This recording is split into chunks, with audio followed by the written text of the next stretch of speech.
Isang babae ang umakyat at lumambitin sa isang substation transformer sa Utah. Ating alamin ang dahilan kung bakit ginawa ito ng babae mula sa mga detalye ng balitang ibabahagi maya-maya.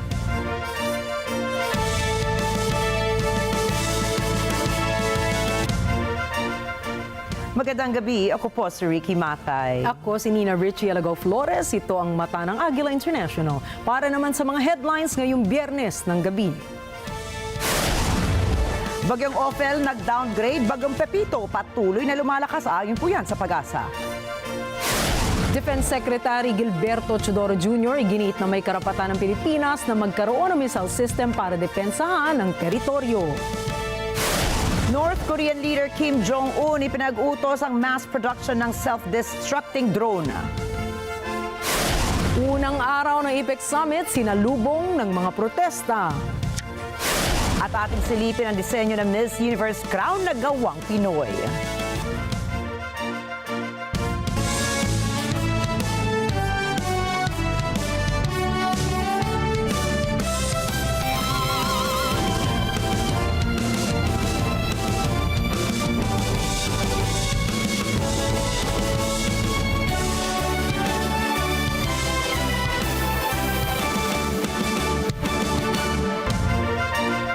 Ang humina at naging severe tropical storm ang bagyong Ophel habang patungo ito sa Taiwan.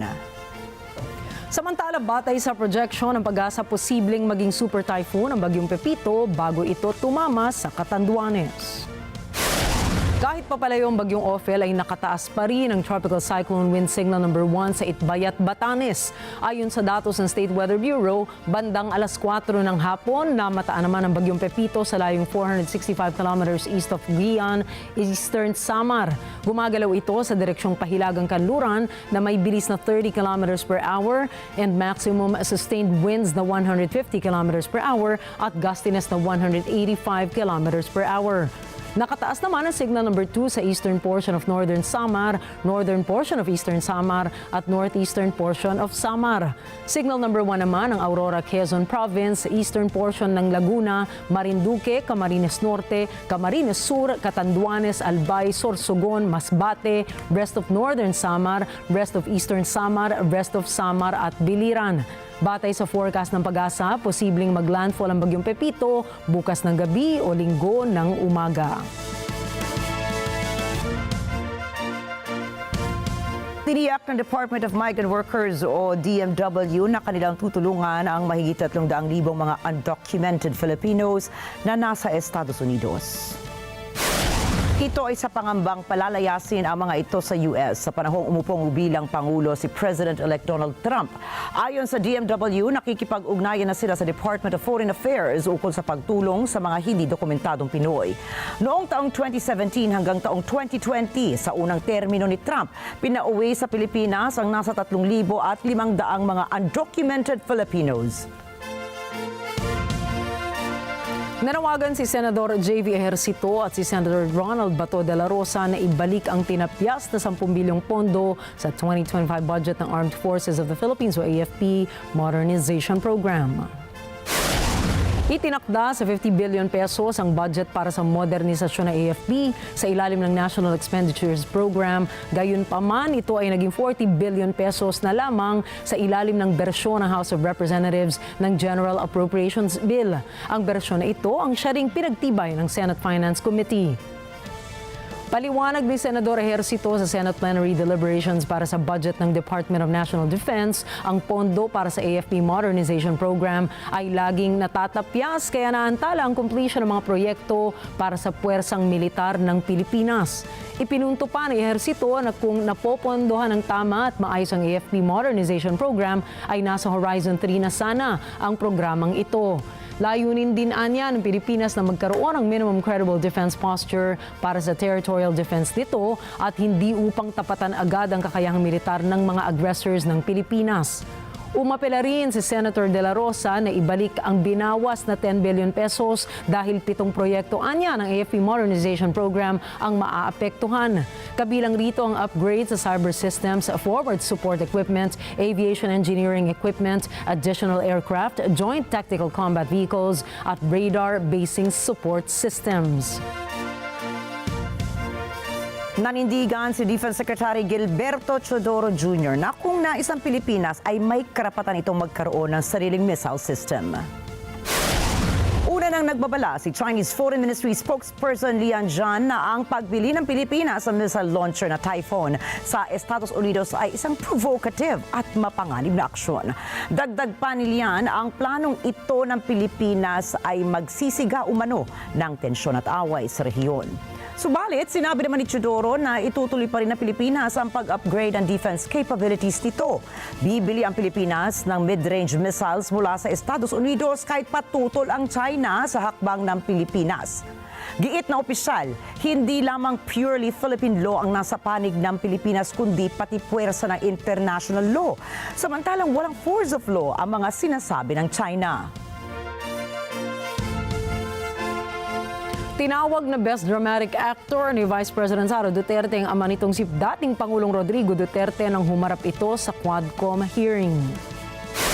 At hindi lang 10/10 ang score ng dating Pangulo sa kanyang anak, kundi 12 out of 10 pa ang ibinigay na performance rating ng Vice Presidente kay dating Pangulong Duterte.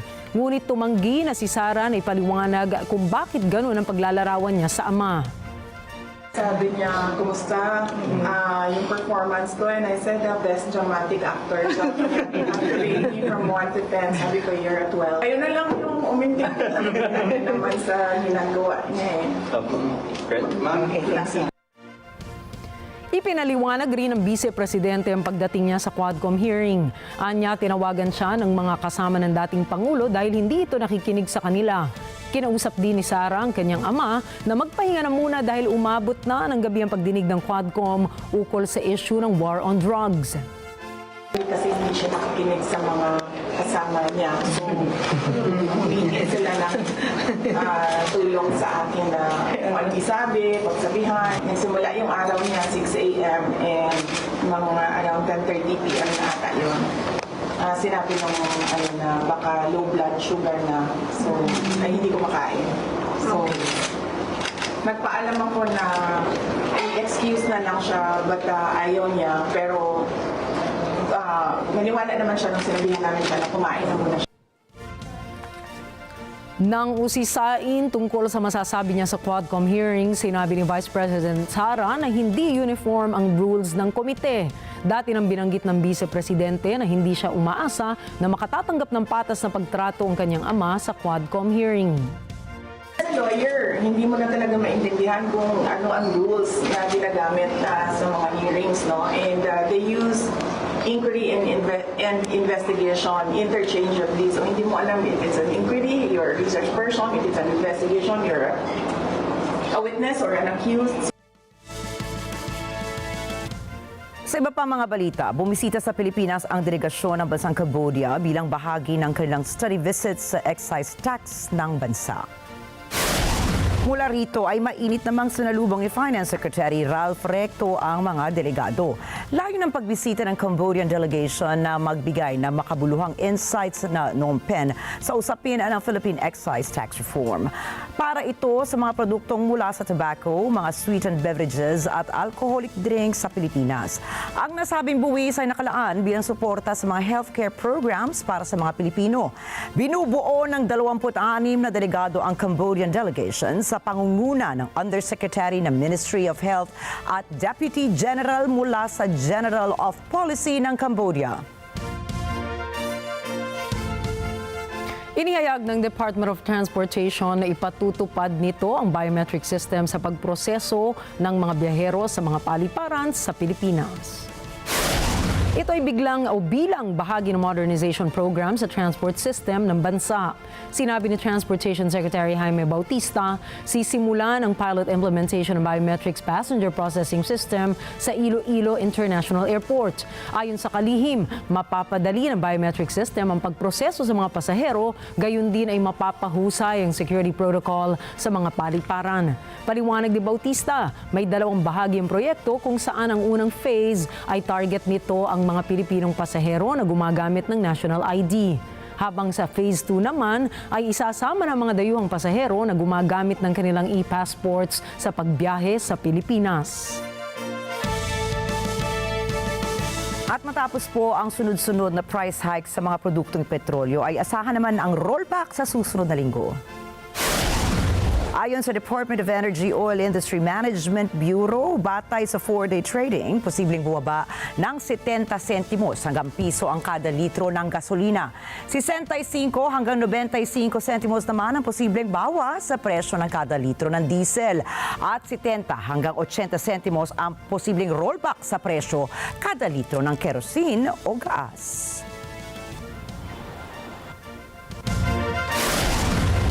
Susunod, ang mga Maori nagprotesta sa New Zealand dahil sa kontrobersyal na batas. UN Peacekeeping Chief nakipagpulong sa mga sundalo sa Lebanon. At Argentina, binawi ang delegasyon sa COP29 Summit. Mga detalye ng mga balita sa pagbabalik ng mata ng Agila International.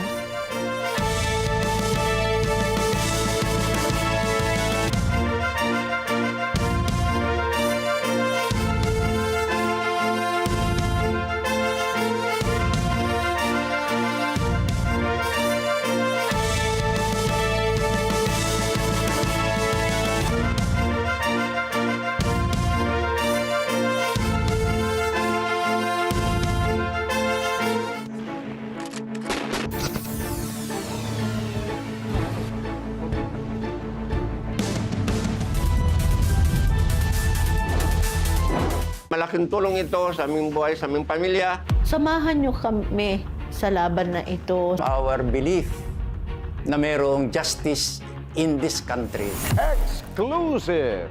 Mahigit 20 taong paghihirap ng mga EPIRA claimants mula sa iba't ibang parte ng bansa ating balikan. Senado, babakapaan ang mga EPIRA claimants para makuha ang matagal na nilang ipinaglalaban. Kaya sana po, umaasa kami na sana po mabayadan kami lahat. Sabado, alas 6 hanggang alas 7 ng gabi, ito ang Responde, Mata ng Mamamayan.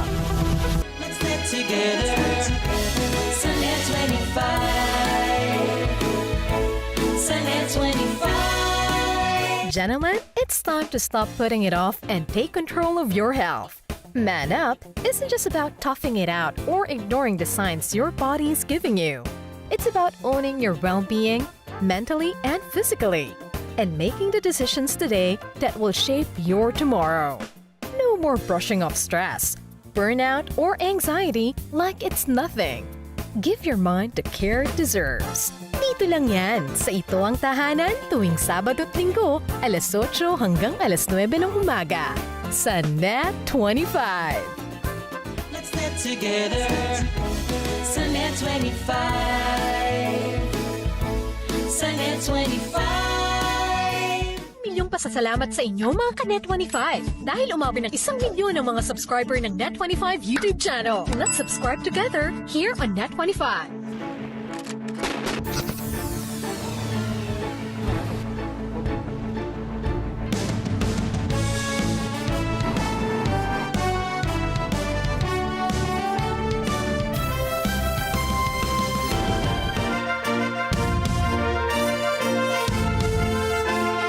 Mahigit 10,000 ang sumabak sa isang protesta papuntang kabisera ng New Zealand ngayong Biyernes. Ang ilan sa mga nagmarcha ay nakasuot ng traditional clothing at nagwawagayway ng Maori flag. Isinagawa nila ang protestang ito dahil sa Treaty Principles Bill na ayon sa mga reliyista ay isang kontrobersyal na batas. Kasalukuyang nakahain na rin ang panukalang batas na ito sa Parlamento ng Wellington. Bago ang protesta, nagsagawa ang Maori leaders ng isang haka, isang sayaw sa kultura nilang ginagamit sa paghamon sa mga kalaban. Ginawa nila ito sa unang parliamentary hearing ng bill na hangaring baguhin ang principles ng Treaty of Waitangi na pinirmahan noong 1840 sa pagkakasundo ng Great Britain at Maori chiefs sa kung papaano pamumunuan ang New Zealand.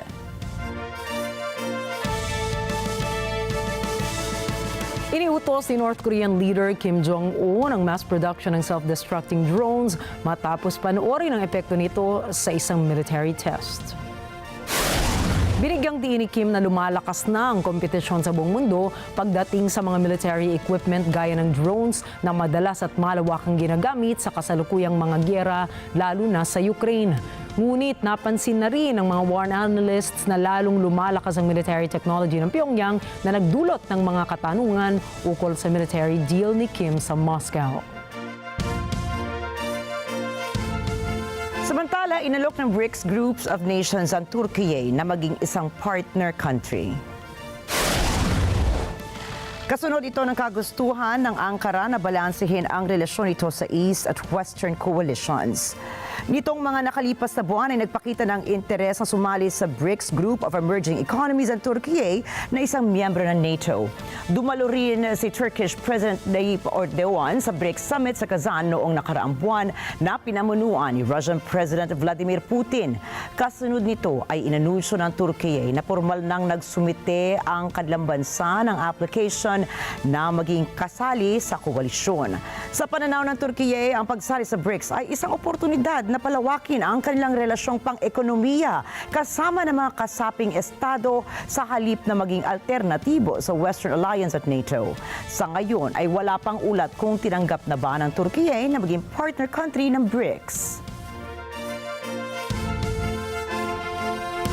Inakusahan ng Human Rights Watch o HRW ang Israel ng puwersang pagpapalikas sa mga Palestinians sa Gaza. Ito anya ay paglabag sa international law at maihahalin tulad sa war crimes at crimes against humanity.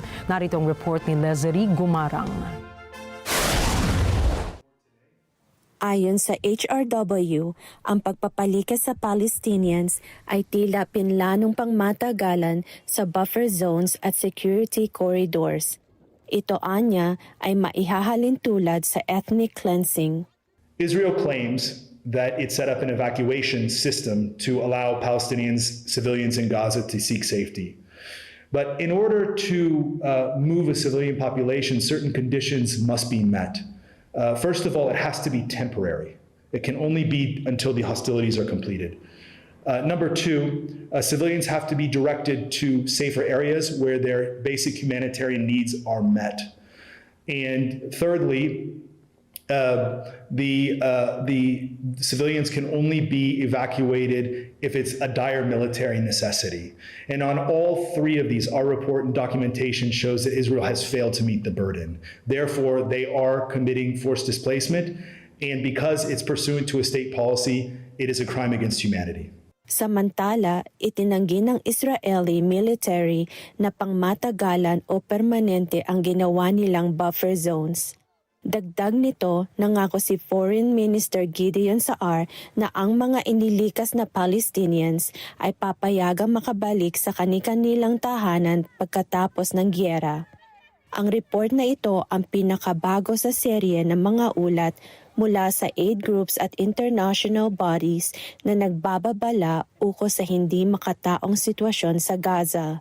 Walang agarang komento mula sa Israeli military ukol dito, subalit sa nakaraan ay itinanggi ng mga otoridad nito ang mga akusasyon at naninindigan na ang puwersang militar nito ay sumusunod sa batas international. Batay sa batas ng armadong labanan, bawal ang puwersahang pagpapalikas ng populasyong sibilyan mula sa occupied territories. Maliban na lamang kung nanganganib ang kaligtasan ng mga ito o dahil sa sitwasyong militar.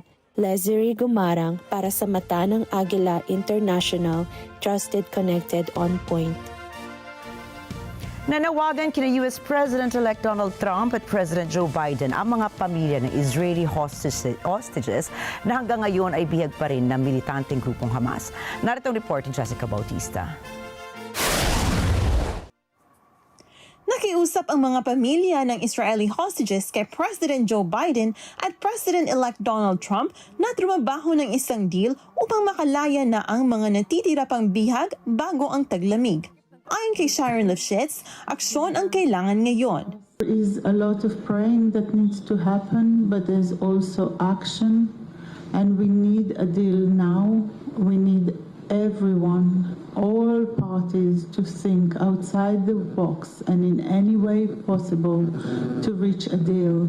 We hope that with the election of Trump, together with Biden, this is not about the left or the right. All people should come together.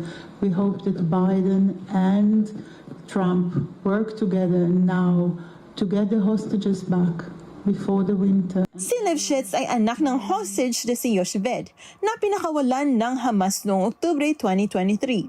Subalit ang tatay nitong si Oded ay bihag pa rin hanggang ngayon. Ayon sa delegasyon, kailangan ng agarang deal upang maiuwi na ang hostages at sana'y magtulungan sina Biden at Trump upang maipatupad ito. Sa kasalukuyan, may 117 hostages ang nakauwi na.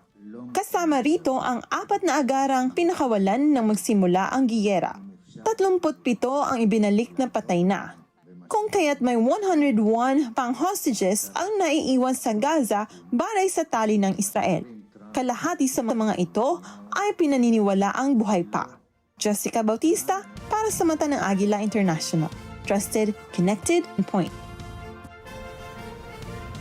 Dumating sa United Nations Nuclear Watchdog Chief Rafael Grossi sa Iran para sa mga pag-uusap ukol sa nuclear program ng bansa. Ito ay kasunod ng kanyang panawagan sa Tehran na gumawa ng mga hakbang upang lutasin ang matagal ng issue sa kanilang ahensya tungkol sa nuclear program ng bansa. Ilang buwan nang hinahangad ng International Atomic Energy Agency na makipagtulungan ng Iran na mas mahigpit na ma-monitor ang mga nuclear sites nito. Ngunit kakaunti lamang ang naisagawa mula sa mga pagsisikap ni Grossi habang patuloy ang Iran sa pagsasagawa ng enrichment ng uranium. Umaabot na sa halos 60% purity ang isinasagawa ng Iran na papalapit na sa 70% na kinakailangan para sa paggawa ng nuclear bombs. Marihing itinanggi ng Iran ang ambisyon sa paggawa ng nuclear weapons at sinabi na ang enrichment ng uranium ay para lamang sa civilian use. Nakapulong ni United Nations Peacekeeping Chief Jean-Pierre Lacroix mga lider na sundalo ng Lebanon. These are difficult times, we all know this. But also, since I am the head of the Department of Peace Operations and solidarity with our colleagues at UNIFIL, as you know, they are undergoing a difficult situation as well. This is a combat environment.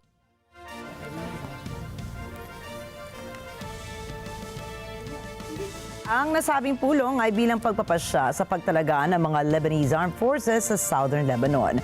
Ilang sa mga opisyal na kanyang kasamang nakapulong ay ang Parliament Speaker at sina Amal Movement Leader Nabi Berri, Defense Minister Maurice Lim, Foreign Minister Abdallah Abu Habib at Army Commander General Joseph On.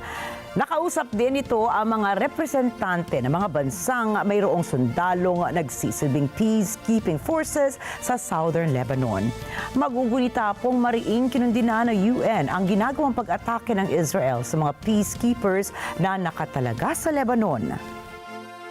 The extent to which we could do more in terms of supporting the Lebanese armed forces, because the redeployment of the Lebanese armed forces is an absolutely central element to any durable settlement, and we are aware and we appreciate the decision that were made by the Lebanese authorities in that regard, with their commitment to proceed with more recruitment and more training and elevate the level of preparedness of the Lebanese armed forces.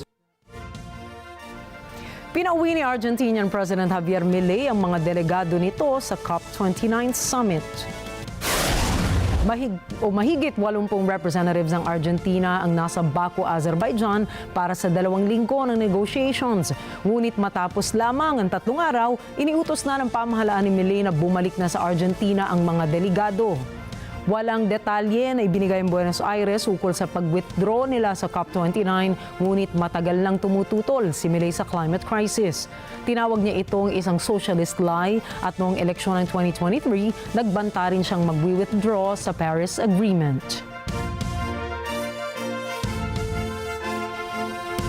Nagsalpukan ang protesters at riot police malapit sa venue ng Asia-Pacific Economic Cooperation o APEC Summit na isinasagawa sa Lima. Sa unang araw pa lamang yan ang pagpupulong. Michelle Verzonilla po para sa balita. Nagmarcha papalapit ang mga demonstrador sa APEC site. Subalit sinalubong ang mga ito ng riot police na sadyang nakadeploy upang harangan ang protesta. Nauwi ang salubungan sa komprontasyon ng pilitin ng mga demonstrador na dumaan sa hinarangang kalye. Ibinahagi ni Elizabeth Cano na isang demonstrador ang kanyang saloobin at kung bakit narito siya at ipinaglalaban ang kanyang karapatan.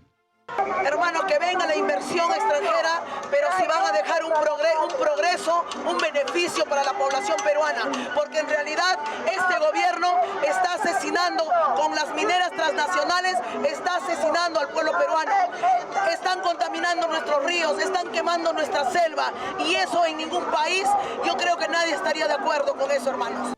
Samantala, itunuloy naman ni Peruvian President Nina Boluarte ang bilateral meetings nito sa National Palace. Kinahapunan matapos buksan ang summit, sinalubong naman ni Boluarte si Indonesian President Prabowo Subianto na nagpahayag ng kanyang pagpapasalamat. I would like to express to you our highest appreciation for your leadership of APEC this year, and we would support all initiatives to make this APEC summit successful. Inaasahan din ng pagdalo ni Pangulong Joe Biden kasama ang iba pang mga leader ng Asia Pacific. Michelle Verzonilla para sa mata ng Agila International, trusted, connected on point. Hindi naman nagpadala sa pressure ang Republicans kung kaya matagumpay na naihalal si U.S. Senate Republican Johnson bilang leader ng chamber sa darating na taon. Siya po ay sinasabing well-regarded insider. Yolanda Espiras para sa detalye ng balita. Ang tagumpay ni South Dakota Senator John Thune ay hudyat na kayang manatiling independent ng Senado mula kay President-elect Donald Trump na magsisimulang mamuno sa darating na taon. Sa taong darating din, kontrolado ng Republicans ang White House at posibleng ang couple chambers ng Kongreso. Hahawakan ng Republicans ang hindi bababa sa 52 seats sa T100-seat Senate. Sila rin ay nasa daan na upang makuha ang manipis na majority sa House of Representatives. May ilan pang laban ang wala pa kasing opisyal na resulta. Samantala, sinabi ni Thune na layunin niyang kumpirmahin agad ang nominees ni Trump upang masimula na ang trabaho at mabawasan ang gastos at maisulong ang border security. We have a mandate from the American people. A mandate not only to clean up the mess left by the Biden-Harris-Schumer agenda, but also to deliver on President Trump's priorities. We will make sure that the President and his team have the tools and the support that they need to enforce border security laws and to remove the violent criminals who are wreaking havoc in every one of our states. Ani Thune, hindi niya ibababa ang traditional na 60-vote filibuster threshold sa Senado na kailangan upang isulong ang panukalang batas. Ibig sabihin, kailangan pa rin niyang makuha ang suporta ng mga demokratiko. Well, I mean, the Senate, as you know, is by the founders' design, a place where the minority has a voice in our process, and we will do the job that the founders intended us to do in the United States Senate, and that the American people intend us to do, and that right now, after this mandate election coming out of the American people, is to work with this president on an agenda that unwinds a lot of the damage of the Biden-Harris-Schumer agenda and puts in place new policies that will move our country forward in a different direction.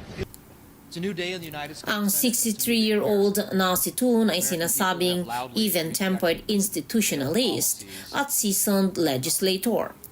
Siya ay may magandang relasyon sa kanyang kapwa Republicans. Sa kasalukuyan, siya ang ikalawa sa chamber at papalit kay 82-year-old Mitch McConnell, ang pinakamahabang naging party leader sa kasaysayan ng Senado. Yolanda Aspiras para sa mata ng Agila International. Trusted, connected, on point. Sa ibang balita, sinira at pinasok ng mga nagpoprotesta ang bakod ng gusali ng Abkhazia Parliament.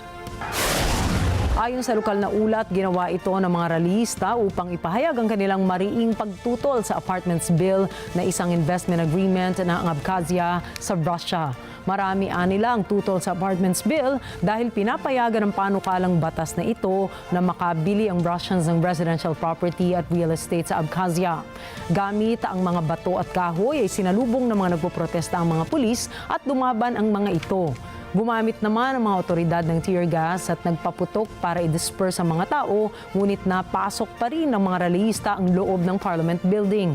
Samantala, may lumabas din na ulat na nakaalis na si Abkhazia President Aslan Bazania na Parliament o sa Parliament Building nang sumugod sa loob ng gusali ang mga nagpoprotesta. Susunod, turista arestado sa Tokyo dahil sa pag-vandalize ng Meiji Shrine. Bagong FIFA World Cup trophy ipinakita na sa publiko. At Meta CEO Mark Zuckerberg naglabas ng kanta kasama si T-Pain. Yan at iba pang mga balita sa pagbabalik ng Mata ng Agila International.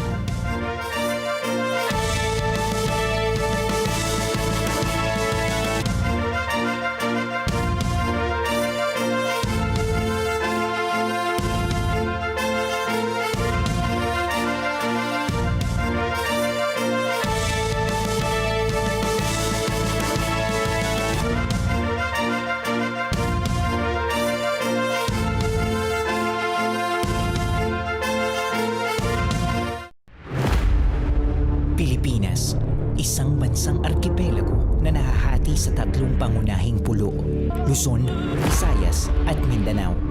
Binubuo ng 7,641 islands na napaliligiran ng mga anyong tubig. Kinikilala sa likas nitong ganda, kamanghamanghang kultura at kaaya-ayang turismo. Nakahanda ng sumayad ang aming gulong, umaraw man o umulan, baon namin ng iisang layunin na makapaghatid ng bagong kwento habang nakasampa sa aming motorsiklo. Isasama namin kayo tuwing Sabado, 5 p.m. to 6 p.m. This is Motorcycle Republic. Let's get together. Sunday 25. Pilipinas. We are officially announcing our partnership with the Department of Trade and Industry for a series of talks about e-commerce and digitalization that will help ease your business operations. And with me to talk about it is Undersecretary Jean Pacheco from the DTI E-Commerce Group. We will soon bring important updates, new programs, projects, initiatives, and fruitful discussions na talaga namang kaabang-abang about online businesses. Open for Business with Cesar Vallejos, Sunday, 9 p.m.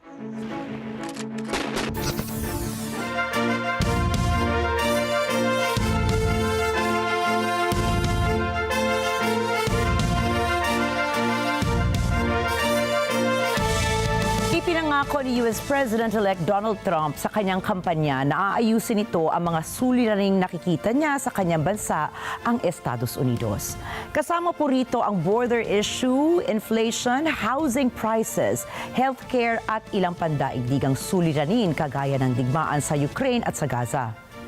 Sa kanyang victory speech, nangako si Trump na pamumunuan niya ang bansa ayon sa isang simpleng motto, promises made, promises kept. Subalit, sa ilang usapin, hindi pa malinaw ang kanyang plano upang maisakatuparan ang mga ito. Nang tanungin ng media kung aasahan bang aabusuhin niya ang kanyang kapangyarihan, ang sinabi po niya, except for one day. Alamin Alamin natin kung ano ang maaaring maganap sa unang araw ng kanyang pamumuno, pati na rin ang iba pa niyang plano para sa Estados Unidos. Malaking usapin ng immigration sa unang araw ng kanyang pag-upo sa pwesto. Ayon kay Trump Press Secretary Caroline Leavitt, sa mismong araw na yon, ilulunsad ng bagong Pangulo ang pinakamalaking pagpapatalsik sa mga iligal na imigrante sa kasaysayan ng Amerika. Dahil sa prioridad ni Trump na pumili ng mga pinuno na tututok sa usaping immigration, nagmumukhang seryoso siyang aksyonan ang kanyang border policy sa lalong madaling panahon.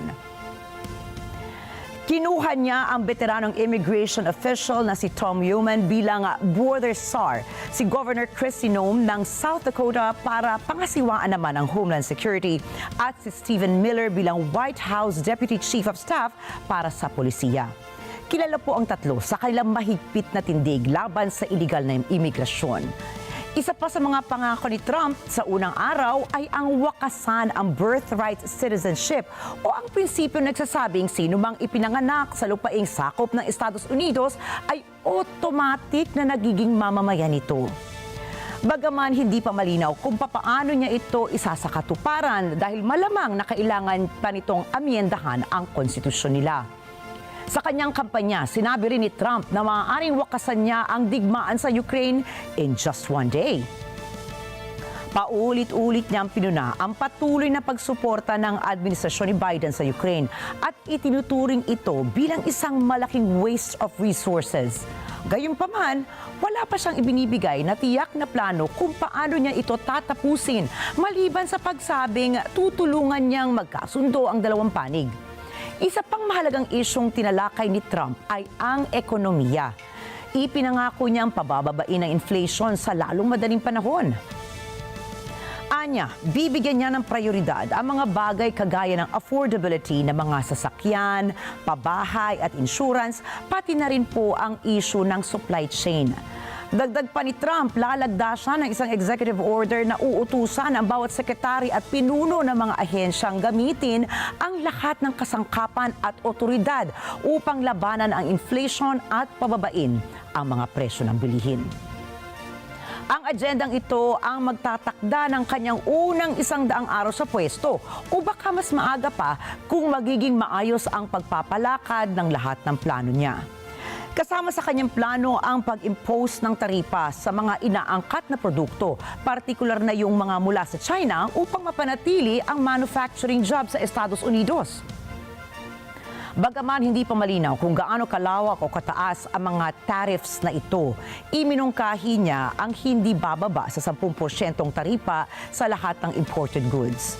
Kasama ang partikular na 60% buwis sa mga produktong galing sa China at 25% naman para sa Mexico. Isa pang pangako ni Trump ay wakasan ang tinaguriang Biden-Harris War on American Energy. Nangako siyang palawakin ang produksyon ng oil at fracking upang mapababa ang energy bills ng mga mamamayan. Makakamtan umano ito sa pamamagitan ng isang executive order na magpapahinto sa mga clean energy projects ng administrasyon ni Biden. Sa unang araw, ipinangako rin niyang tanggalin si Gary Gensler, chairperson ng Securities and Exchange Commission na itinalaga ni Biden. Si Gensler po ang nagsulong ng climate disclosure rules at mahigpit na regulasyon sa cryptocurrency na salungat sa mga prinsipyo ni Trump. Malaking supporter si Trump ng cryptocurrency at ang kanyang pagkahalal ay nagdulot ng pagtaas sa halaga ng Bitcoin nitong nakaraang linggo. Upang maisakatuparan ang kanyang mga plano, ilang kandidato ang kanyang hinirang para sa kanyang gabinete.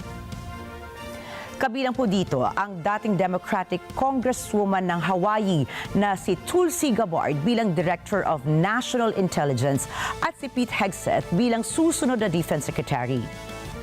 Isang outspoken right-wing critic na military si Hegseth na kamakailang nanawagan ng pag-purge ng mga general na nagpatupad ng woke diversity policies. Pumili rin si Trump na magiging State Secretary na si Senator Marco Rubio ng Florida na kilala sa kanyang matinding posisyon laban sa China. Ang isa sa pinakamahalagang desisyon ng kanyang administrasyon ay ang magiging Secretary of Justice. Inaasahang pipili si Trump ng isang tapat na kaalyado na makikibaka sa mga usapin ayon sa kanyang pananaw at ginawa nga niya ito sa pagtatalaga kay Congressman Matt Gaetz. Nagdulot din ang pagpili na ito ng kontrobersya dahil kilala po si Gaetz sa pagdala nito ng isang Holocaust denier sa State of the Union at sa pagpapatalsik sa dalawang ama na nawalan ng mga anak sa mass shooting incident sa isang hearing. Mayroon ding ongoing ethics investigations laban sa kanya dahil sa mga allegations naman ng sexual misconduct, illicit drug use at misuse of campaign funds. Samantala, si Michael Waltz naman mula Florida ang napili ni Trump bilang susunod na National Security Advisor. Si Waltz ay kilalang taga-suporta ng America First foreign policy. Pinili naman po ni Trump si Robert F. Kennedy Jr. bilang Chief ng Department of Health and Human Services. Plano ni RFK Jr. na palitan at bawasan ang mahigit 18,000 employees ng Food and Drug Administration at maging sa National Institute of Health. Si Susie Wiles naman na siyang mastermind umano ng kampanya ni Trump laban kay Kamala Harris ang napili bilang Chief of Staff. Itinuturing na pinakamataas na support ng Pangulo ang Chief of Staff na siyang namamahala sa pang-araw-araw na operasyon ng West Wing. Pati ang billionaire CEO na si Elon Musk ay bahagi na ng kanyang mga napiling kandidato. Itinalaga siya ni Trump na pamunuan ang tinawag niyang Department of Government Efficiency. Dito ay katuwang si Vivek Ramaswamy upang masupil ang bureaucracy sa gobyerno. Bawasan ang mga sobra-sobrang regulasyon at bawasan ang mga hindi kailangang gastusin. Sa ngayon, tila inuuna ni Trump ang mga loyal sa kanya para sa kanyang mga unang pagpili ng staff para sa ikalawang termino bilang Pangulo ng Estados Unidos. At ang tanong ngayon ng mga mamamayan, magiging epektibo kaya sila? At saan kaya patungo ang pamahalaan ni Trump? At sa ngayon po, nakaabang ang mundo kung kaya nga niya talaga ang pinapangako niyang to make America great again.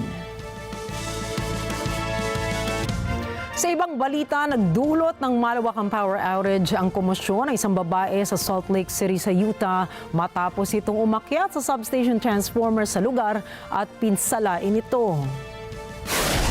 Ayon sa salaysay ni Ryan Kent, isa sa mga nakasaksi sa insidente, nakita niyang tumawid sa bakod ng electric grid ang babae.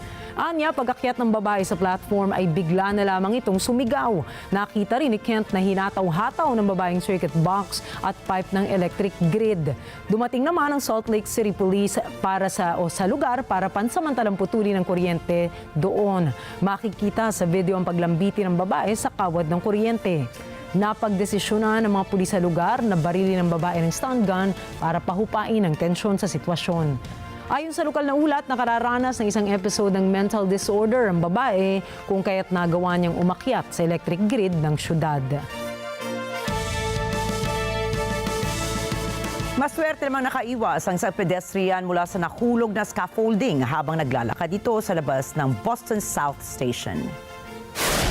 Kita po sa video ang maraming commuters na naglalakad sa daan nang nahulog ang isang piraso ng scaffolding. Buti na lamang mabilis na nakaiwas ang isang pedestrian mula sa nahulog na debris. Kaagad namang nagpulasan ang mga tao sa lugar para makaiwas sa posibleng paghulog ng scaffolding. Ayon sa ulat ng city officials, galing sa isang skyscraper pala ang debris. Nagsagawa naman ng hiwalay na investigasyon ang Federal Occupational Safety at ang Health Administration sa nasabing insidente. Inaresto naman ngayon sa Tokyo ang isang 65 taong gulang na Amerikano. Ito ay matapos niyang i-vandalize ang Meiji Shrine. Ayon sa mga otoridad ay dumating itong Lunes ang sospek at ang kanyang pamilya sa Japan para magbakasyon. Kinilala ang sospek na si Steve Hayes kung saan ay sinabi niya na prank lamang ang ginawa niyang pagsulat ng pangalan.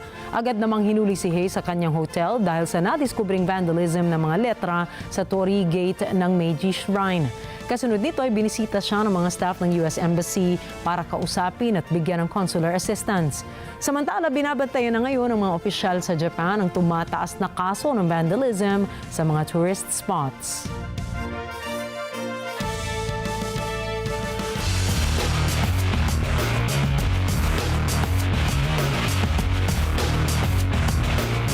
Ipinakita na po sa publiko ang bagong FIFA Club World Cup trophy na mapapanalunan sa susunod na taon.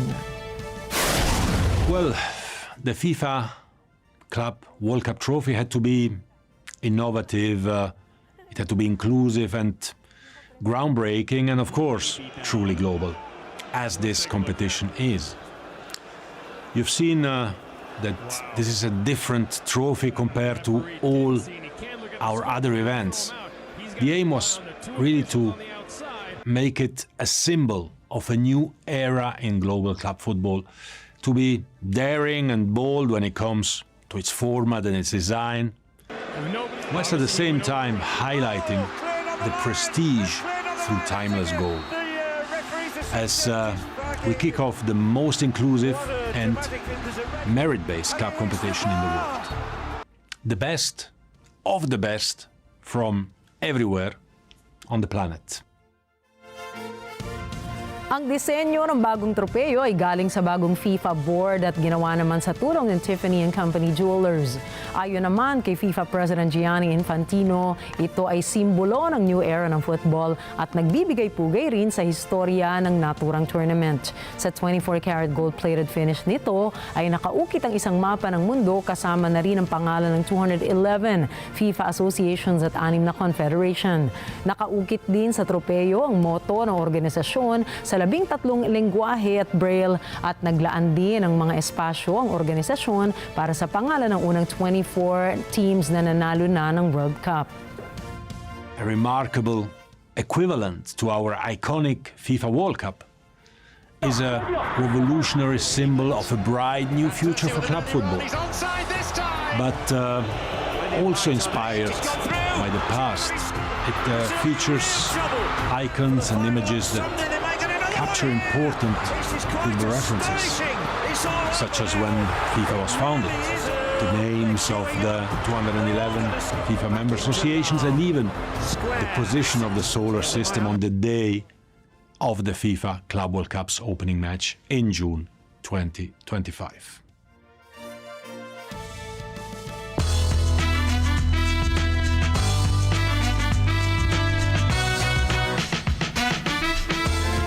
Naglabas ng bagong collaboration track si T-Pain at Z-Pain, o mas kilala bilang Meta CEO Mark Zuckerberg. Anniversary, I made you something. Do you want to check it out? Okay.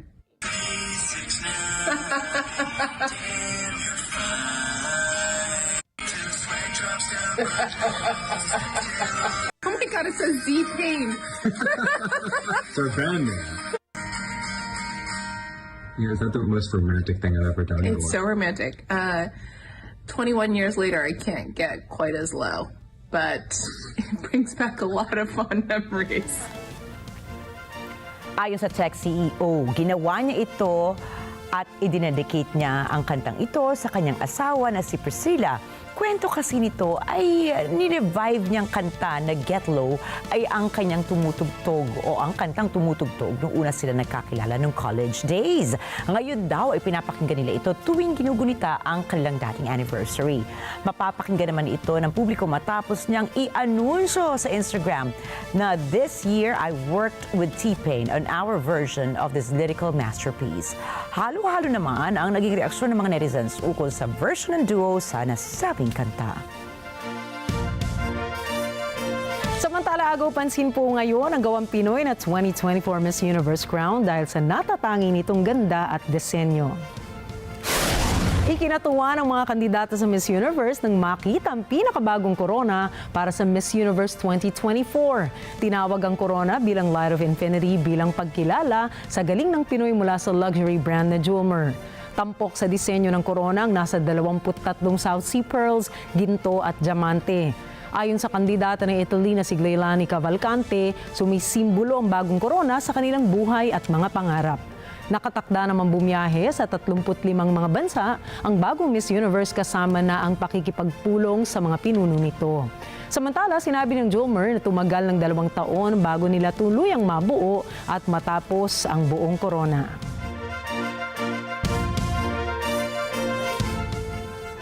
Sa ibang balita, isang bagong sisiw ang ipinakita ng Philippine Eagle Foundation.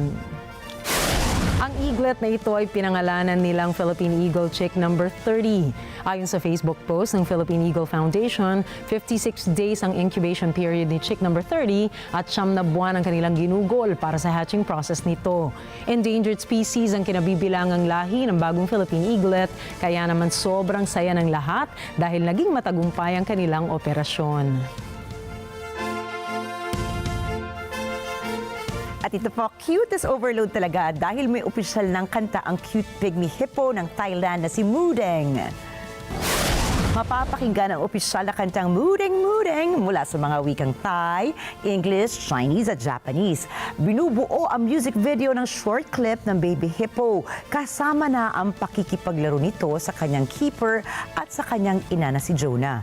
Isinulat at iproduce ng Thai composer na si Wenfet Amara ang kanta sa ilalim ng GMM Music.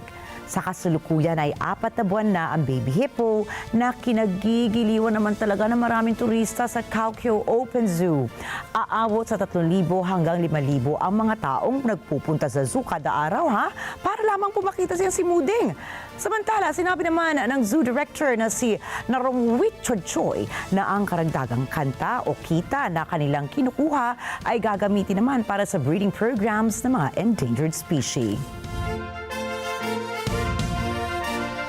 Samantala, agaw pansin naman po ngayon na isang batang kambing sa Hawaii. Ito ay matapos mailigtas mula sa bangin. Iniligtas ng isang grupo ng mga hikers sa Honolulu ang batang kambing dahil 4 na araw na itong hindi makaalis sa bangin. Kasunod ito ng video na kanilang napanood online para magdesisyon sila na magsagawa ng rescue operation. Ginamitan nila ang batang kambing na si Bala ng mansanas bilang distraction sa drone habang tinutulungan nila itong makababa. Samantala, ligtas at kasalukuyan ng nasa pangangalaga na Aloha Animal Sanctuary ang batang kambing.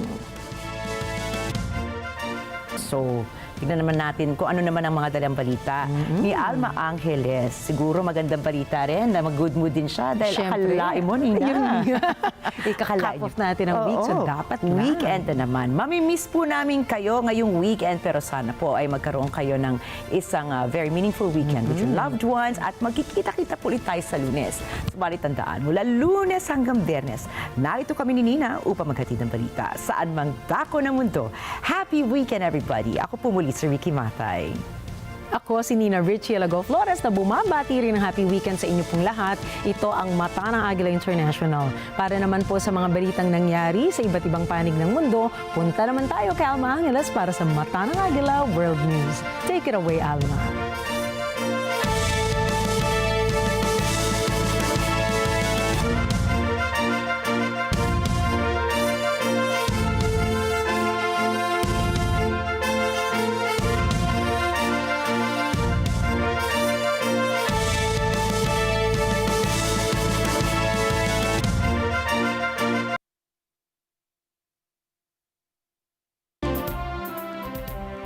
Thank you, Nina and Rikki. Good evening, everyone. I'm Alma Angeles for Net 25 World News. On tonight's headlines. Gilberto Teodoro Jr. stated that the Philippines will move forward with enhancing its defense capabilities, including potentially acquiring mid-range missiles from the U.S., despite opposition from China. I think the whole world knows who is on the right path and the wrong path. Definitely, we cannot take advice from people who... The President-elect Donald Trump has chosen Robert F. Kennedy Jr. as his nominee for Secretary of Health and Human Services. Now, Kennedy, known for his conspiracy theories and anti-vaccine activism, would have significant control over U.S. health policies and the nation's food and drug supplies if confirmed. First of all, anybody who wants to take a vaccine, I'm not going to get in their way. If you want a vaccine, or if you want to vaccinate your children, those vaccines will be available. But I am going to tell the truth to Americans, and I'm going to do for the first time good science, right? When I was a kid, there were 3 vaccines. And I took all 3. There were 3 that were mandatory, that were recommended, which essentially means mandatory. Now, one of those vaccines has been tested prior to licensure. And the news starts now.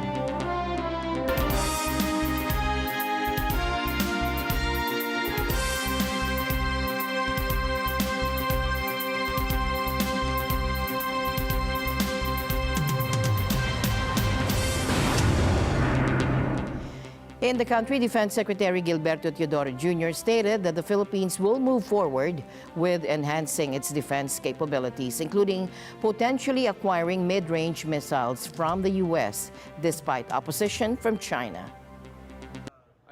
Speaking with reporters at the Philippine Navy headquarters in Manila, Teodoro emphasized that the Philippines has every right to pursue its own missile system. I think the whole world knows who is on the right path and the wrong path.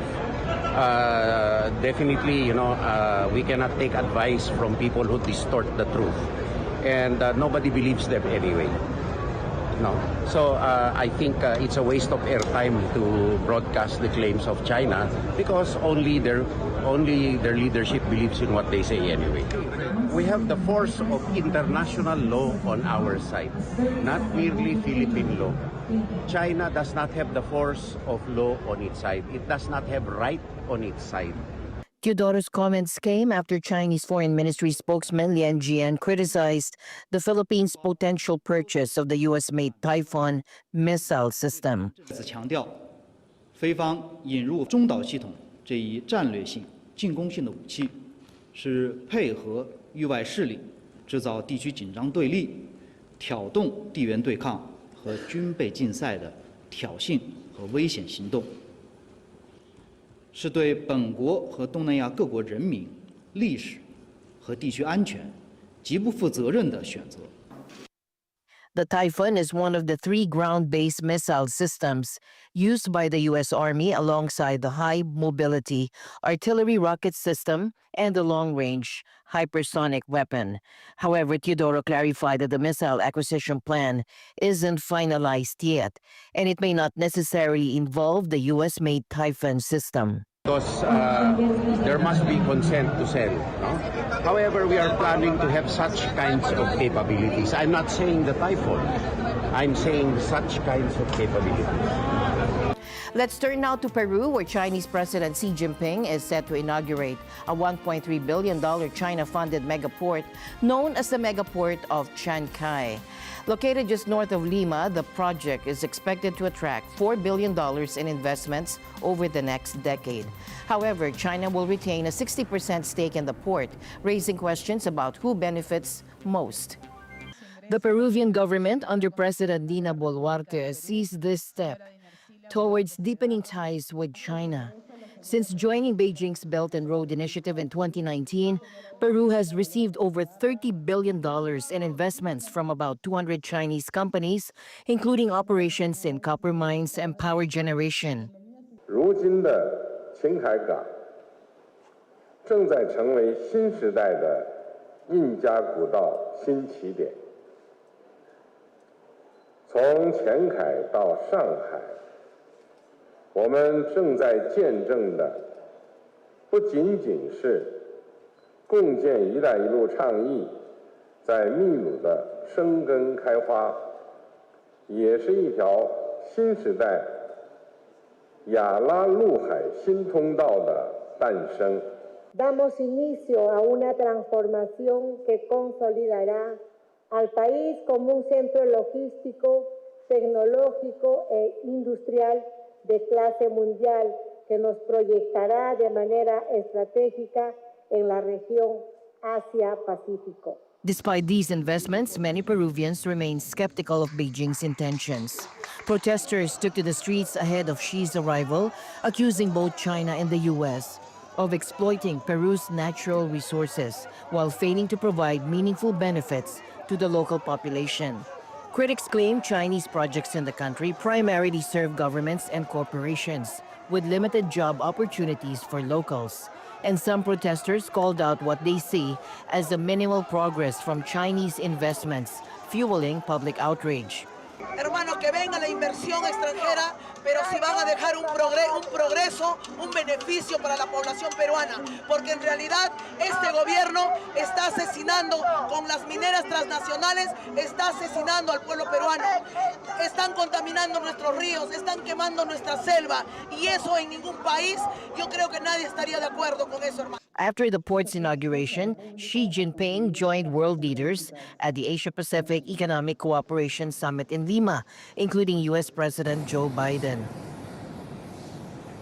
The meeting marks Biden's third face-to-face encounter with Xi since taking office, and discussions are expected to include China's growing influence in South America.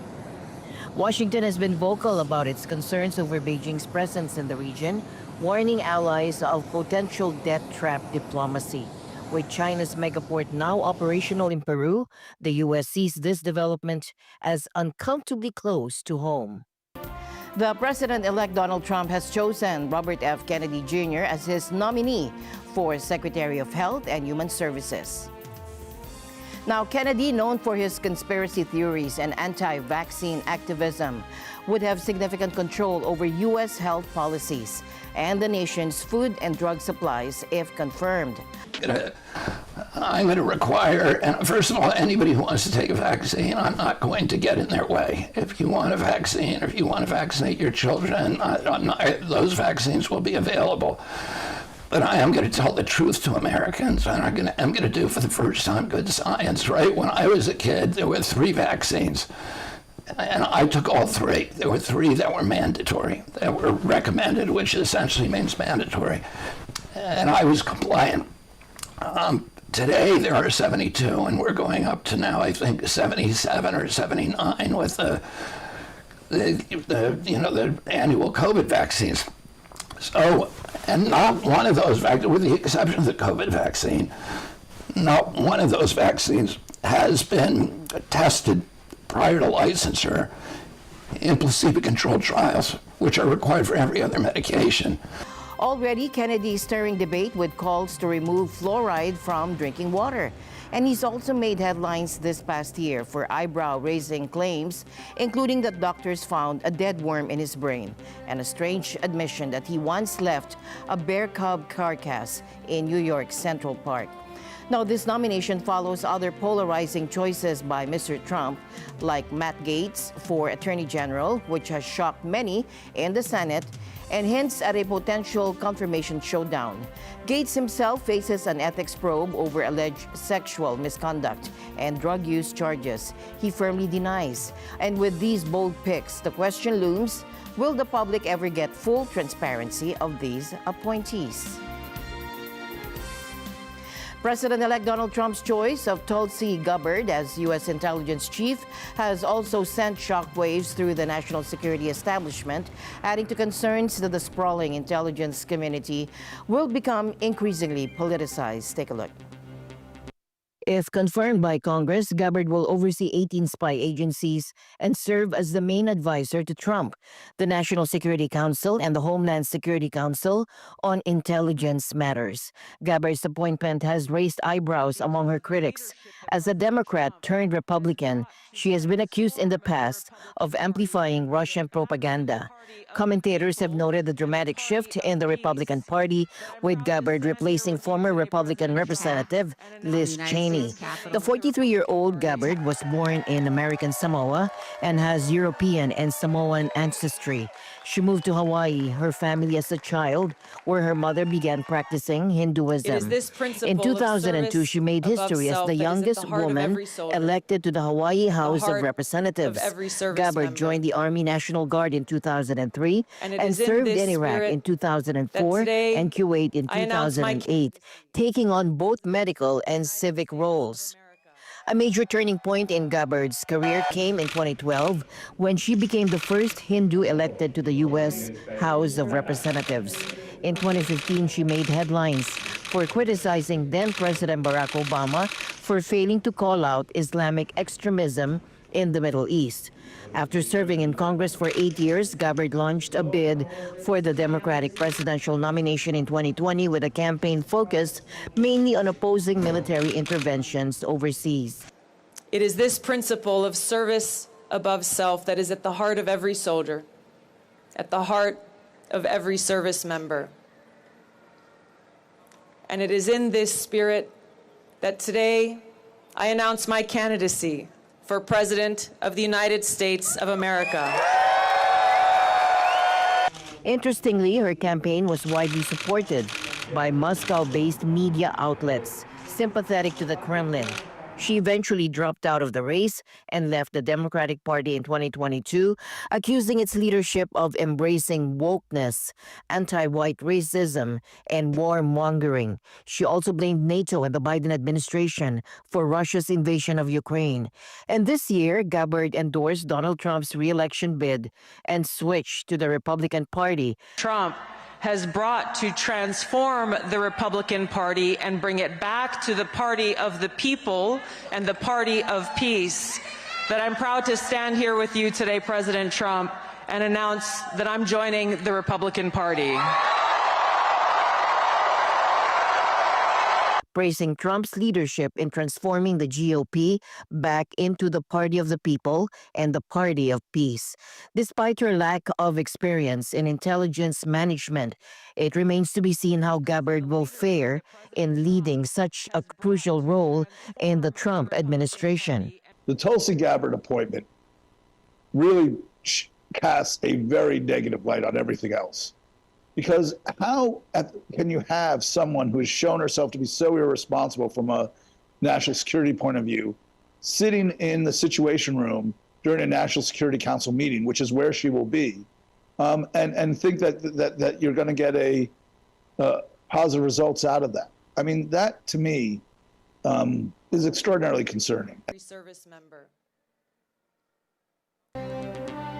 Now, there's growing concern about the effectiveness of COP29. Former U.S. Vice President Al Gore didn't mince words, saying that, quote, the fossil fuel industry and petro-states have seized control of the COP process to an unhealthy degree. Take a look. The fact that the scientists who predicted all of this decades ago have been proven dead right should cause the rest of us to pay more attention to what they're telling us now. Do we listen to the polluters who don't want to do anything meaningful that might reduce fossil fuels, or do we listen to the scientists who have been telling us what we need to do? Lakes and inland is now losing 30 million tons of ice every hour. During the hour that we're in this room, 30 million tons will go from Greenland. That is fresh water coming off Greenland into the North Atlantic, where a key part of the ocean current circulation system is involved. It could be disrupted. Some scientists disagree, but more and more they're raising the alarm. And if you look at the bottom statement, these scientists say in this peer-reviewed study, we estimate it collapsed around mid-century. What? Some of the load-bearing elements of our entire Earth ecological system are at risk. And what are we doing? Just talking away. Of course, Typhoon Yagi in Southeast Asia killed more than 500 people. And I could pick these examples and show you this happening all over the world. And I used to say this happened 5 years ago, this happened 10 years ago. Now I say this happened last week, this happened 2 weeks ago, because it's getting worse.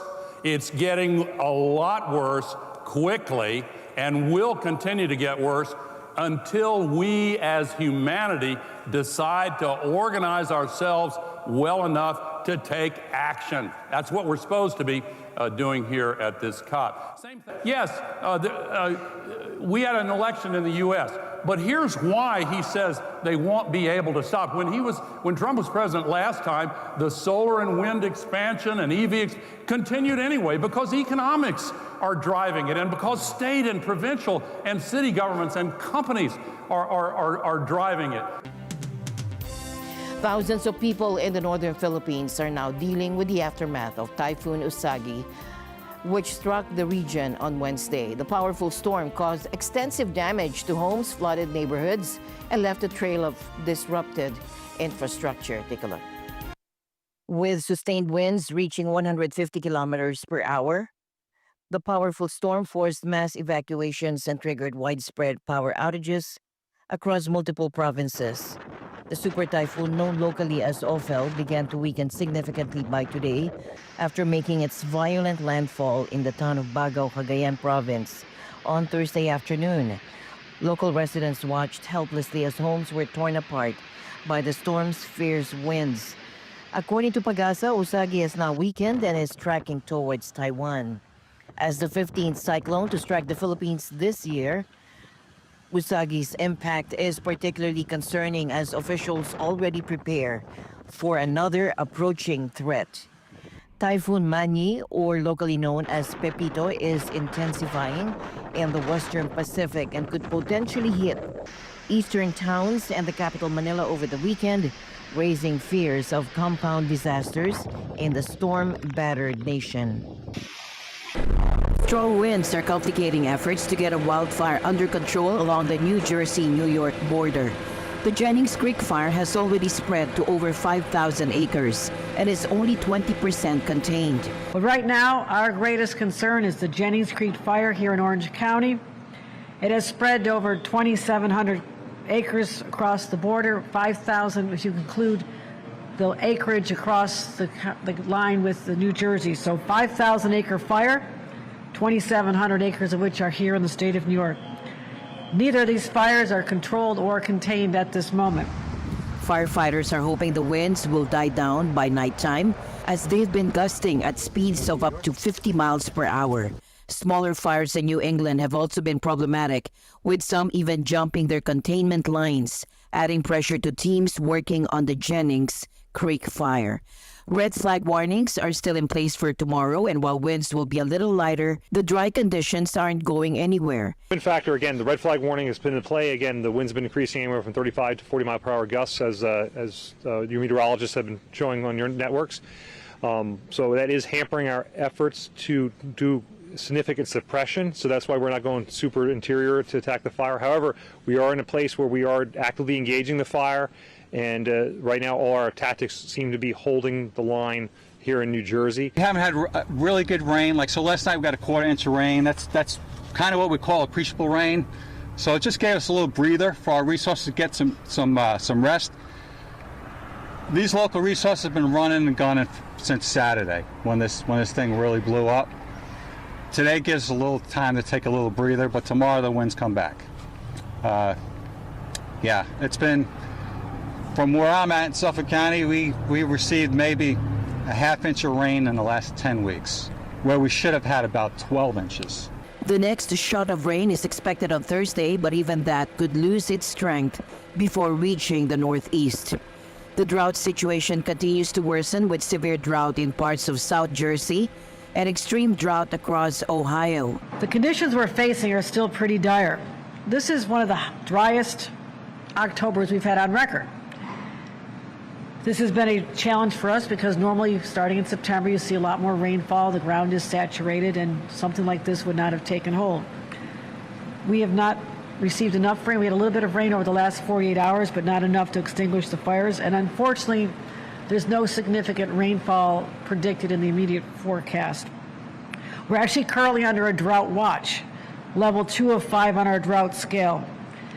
There's some tropical activity in the Caribbean which may push moisture toward the Gulf of Mexico. However, it's uncertain if that will bring any relief to the fire zones. And for now, the long-term outlook remains dry.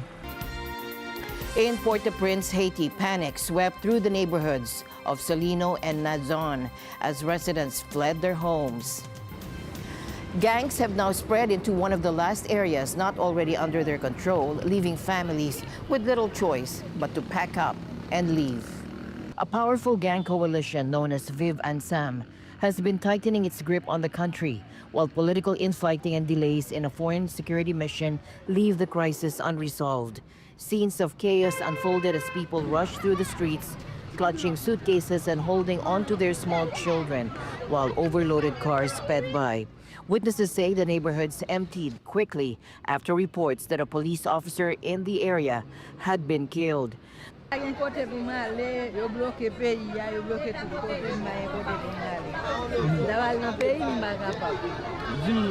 The scale of the exodus remains unclear, but the International Organization for Migration says more than 700,000 Haitians have already been forced to flee their homes due to the ongoing violence. With thousands killed, countless others kidnapped or extorted, and famine-level hunger affecting around 6,000 people, Haiti's humanitarian crisis shows no signs of easing. A new UN report has a stark warning. Food insecurity is on the rise, with millions more people across 22 countries expected to face severe shortages.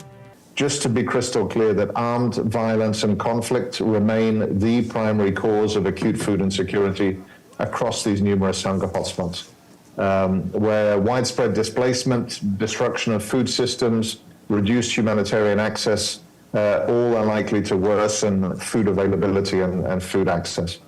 And of course, conflict and instability, as we know, is often compounded then by global economic challenges, disparities, issues such as high debt levels in many of the developing countries and territories listed, which of course undermine governments' abilities to shield, to protect these vulnerable populations. For Sudan, colleagues, time is running out to save lives. That has to be the headline message. People are facing total collapse of livelihoods and starvation in areas where conflict is hitting the hardest across the country, including in Darfur, in Jazeera, in Khartoum and in Kordofan. And then on Haiti, to say that the risk that we'd previously flagged, that pockets of the population would have been slipping deeper into hunger, is now tragically becoming a reality. And immediate action is imperative to save lives, to prevent starvation. The report points to escalating conflict, especially in the Middle East, along with economic and climate challenges. The spread of conflict, particularly in the Middle East, coupled with climate and economic stresses, is pushing millions to the brink. And this Hunger Hotspots report spotlights the regional fallout from the crisis in Gaza, which has also seen Lebanon impacted by conflict. And the report also warns that the La Nina weather pattern risks affecting climates through March 2025, further threatening fragile food systems in vulnerable regions. The most intense, the most terrible situation which is reported is in Gaza. Why? It is not the biggest number, but it is 91% of the population of Gaza is in crisis or worse level of food insecurity. And the news continues here on Net 25. We'll be right back. Papalapit na naman ang weekend, ang ibig sabihin, it's again a new episode of Corina Interviews. O ito na, mayroon kaming national artist. The one and only Mr. Rikki Lee. Isa pelikula natin ang buhay ni Rikki Lee, tiyak blockbuster sa takilya. 5 taon lang siya nang maulila ng kanyang nanay, naging layas mula Camarines Norte hanggang nakulong nung martial law. Na-torture pa rin ba daw siya? Pero namayagpag pa rin ang husay sa pagsusulat. The Making of a National Artist, Rikki Lee. Dito lang yan, Corina Interview 6 p.m. ngayong linggo sa Net 25. Together sa Net 25. New York Governor Kathy Hochul has revived her congestion pricing plan for drivers entering parts of Manhattan, setting the new toll at $9. Launching in January, this initiative aims to fund major transit upgrades while reducing gridlock and emissions. New York Governor Kathy Hochul says her congestion pricing plan for drivers coming into parts of Manhattan is back, but this time set at $9. Hochul said the new change will begin in January. She's reviving the program after putting it on hold in June when it was set at a higher toll of $15. Hochul said that the charge would be crucial to making new investments in subways and buses in New York and support $15 billion in debt financing to improve mass transit. We'll also begin to drive down gridlock and the emissions as intended. And we'll deliver major environmental improvements for places like the Bronx. Hochul is racing to implement the charge before President-elect Donald Trump takes office. This week, a group of 5 New York Republicans in the U.S. House of Representatives urged Trump to kill the charge, something he has vowed to do, asking him to end what they call a, quote, absurd congestion pricing cash grab. A Trump spokesman did not immediately comment. New York's Director of State Operations, Catherine Garcia, responded to reporter questions about the threat of Trump killing the charge. Because he has vowed to kill it. We believe that we are on solid legal ground. New York's Metropolitan Transportation Authority is expected to vote on the measure next week. The MTA has said congestion pricing would cut traffic by 17% improve air quality, and increase mass transit use by 1 to 2%. With the global dementia crisis intensifying, a unique avatar named Liv has been created to support those living with Alzheimer's and dementia. And this AI-powered avatar is crafted from the insights and lived experiences of hundreds of people affected by dementia. In the face of a growing global dementia crisis, a first-of-its-kind avatar named Liv has been developed to offer a lifeline to people living with Alzheimer's and dementia. My name is Liv. I'm the world's first artificial intelligence, created with input from real people living with dementia. This artificial intelligence-powered avatar is built on the real-life experiences and wisdom of hundreds of people living with dementia. While an actress provided the basis for the Liv's appearance, her face incorporates subtle features from a number of participants in the project. Is there a favourite hobby or comforting routine you'd like to pick again? Yes, I love to paint. Painting can be so soothing and a wonderful way to express yourself. In terms of the kind of information and support that they're given. And this AI, which was developed with the support and by Lenovo, pulls together the wisdom and experience of real people living with dementia, people with a diagnosis of dementia themselves, to educate a form of artificial intelligence which is there to support people who might be sitting at home following their diagnosis, wondering, well, what happens now? The Avatar project, dubbed Alzheimer's Intelligence, is a collaboration between Innovations in Dementia, tech company Levino, and Exeter University.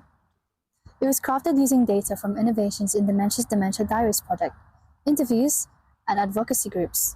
Gail Gregory, diagnosed with Alzheimer's in 2019 at age 54, was among those who contributed to the project. When I looked at the screen, it was like, do I actually know this person? Because apparently it's made up from all little bits of people's photos, which is really weird. But then you get used to it, and it's just like talking to a person. The Avatar Liv provides a source of assurance and advice, responding to queries with information drawn directly from first-hand experiences. Currently, the Avatar is a proof of concept, according to Milton. And the responses that you get are really, really nuanced. So, Liv will talk about, the fact that dementia does bring huge challenges to people's lives, but that all of the evidence, from the people who have contributed towards it show that by making a few changes and adjustments to your life, you can continue to live well. Trials are underway in controlled environments, with the potential for the Avatar to contribute significantly to medical understanding and future innovations in dementia care. Reporting from London, United Kingdom, this is Chanel Pedrelas for Net25 World News. Back to you, Alma.